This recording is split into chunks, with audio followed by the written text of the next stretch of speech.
Hello, welcome to my channel. This is my second video of sweater, and this is a small size pattern. You will need 11 pieces of yarns, 4mm crochet hook, stitch markers, scissor, and darning needle. Start by doing a slip knot and then chain of 91.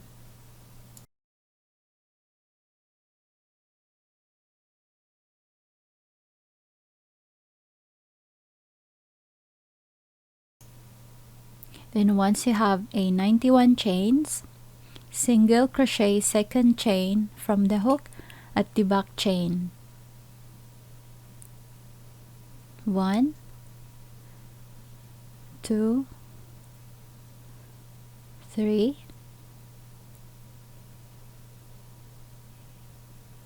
4,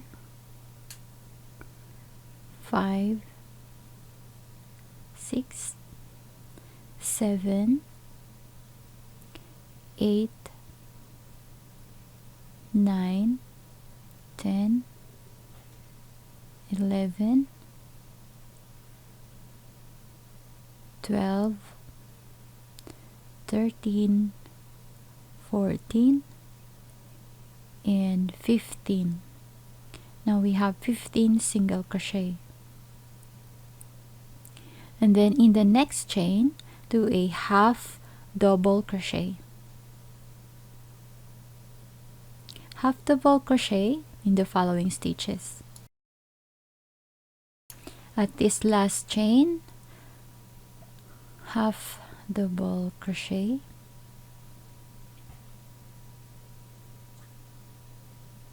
then chain 2, yarn over, insert your hook in the first chain, in the front loop only, right in this loop in the front, and half double crochet, yarn over, insert in the front loop only,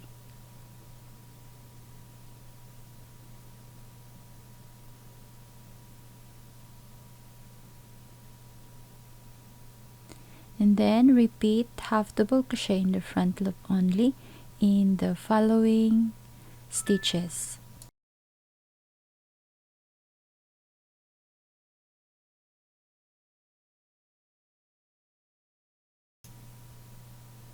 Then this is the 75 half double crochet in the front loop only, and in the next, remove the stitch marker and do a single crochet in the following 15 chains.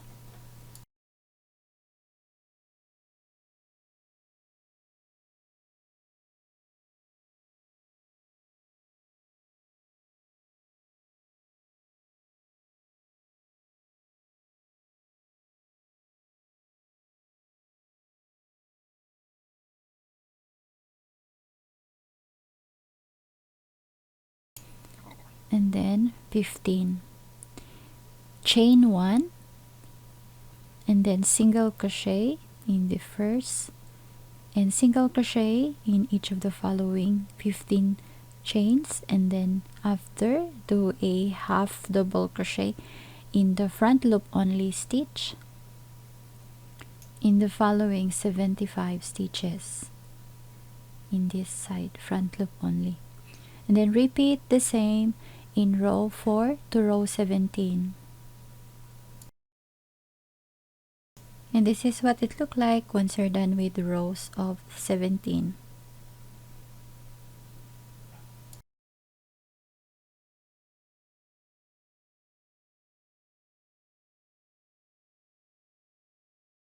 Then row 18, chain of 22.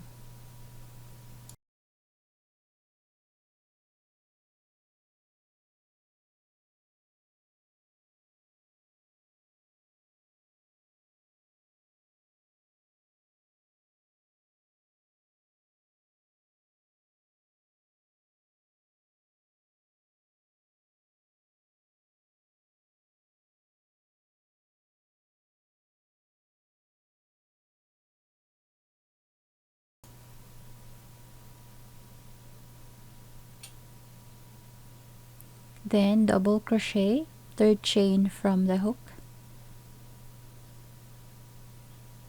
at the back chain, double crochet,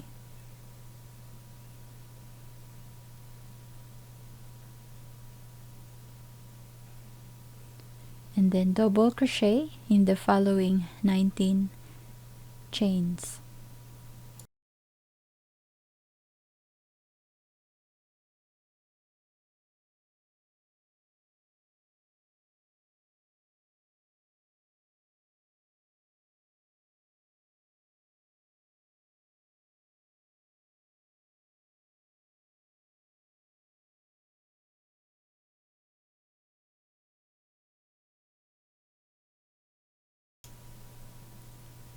Then continue doing a double crochet in the back loop only. This time we will do a back loop only. Okay, this is the front and the back is on in the back of the front loop here. Then repeat doing a double crochet in the back loop only in the following stitches.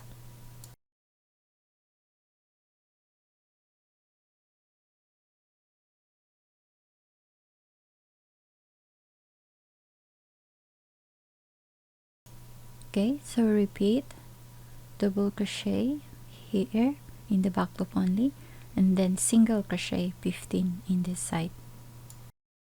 Then repeat back and forth for 19 rows. Then this is what it looked like after the 19 rows.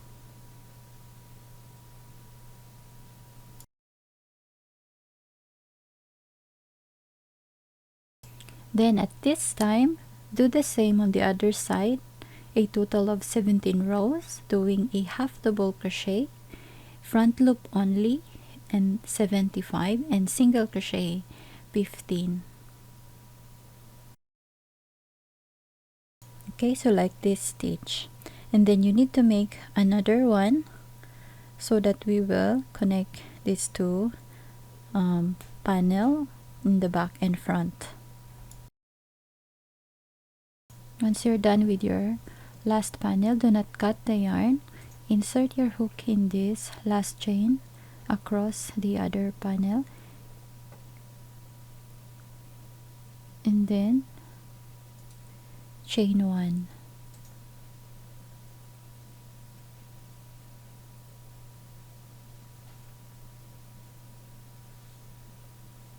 And then slip stitch on the where we did the last half double crochet on the top of the stitch right there.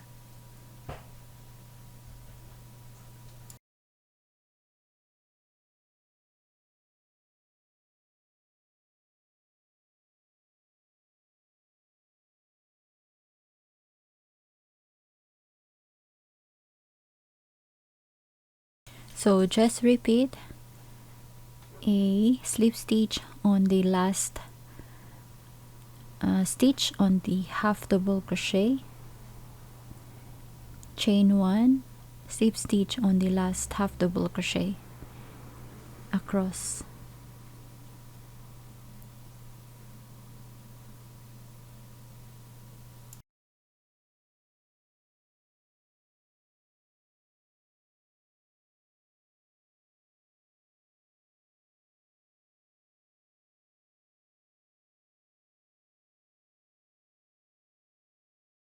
When you reach to this neckline, do a slip stitch in each of the chains.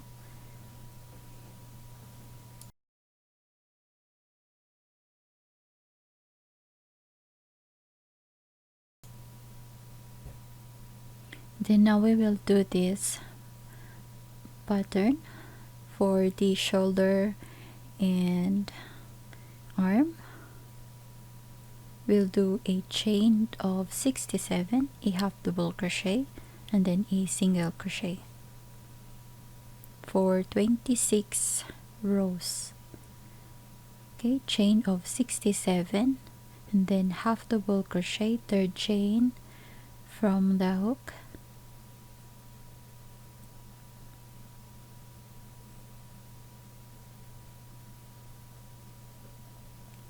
and then half double crochet in the following, and then right here do a single crochet of 15, then repeat row 2 and until to the row 26. Then after that, count 13 rows and then place a stitch marker. Count 13 rows in this side and place a stitch marker, and then right on the body panel count 26 chains.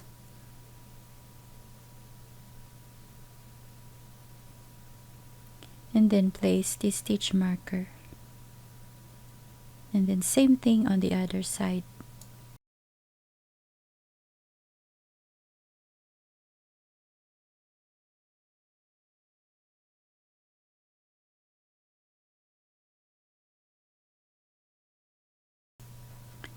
Then take your yarn, insert in the stitch marker, and in this side insert the yarn and then chain 1,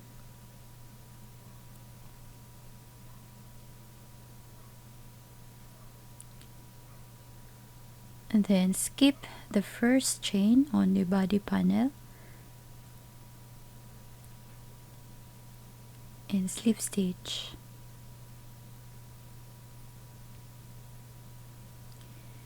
Chain 1, skip the chain and insert in the next chain and slip stitch. Skip chain, insert in the next and slip stitch. Skip chain,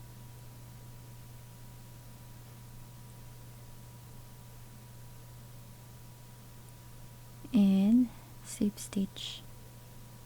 Chain 1, skip chain and slip stitch. Repeat this until to the last stitch.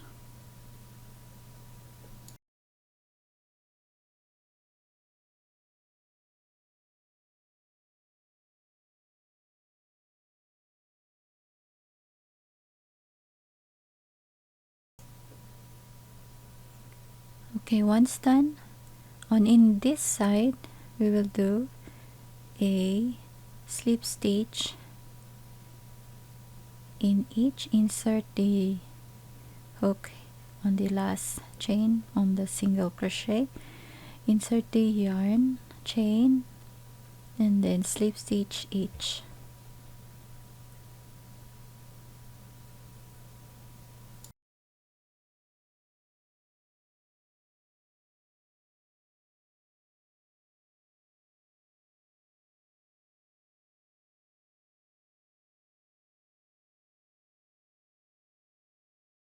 Okay, so just repeat, and when you reach to the last chain, make a chain and then cut the yarn, then hide the ends inside the stitches.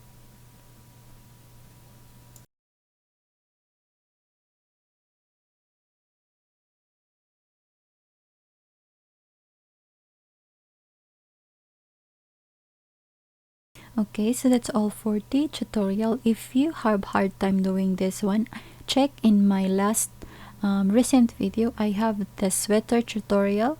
You can check that one, and if you have any question, let me know in the comment below. And thank you so much for watching.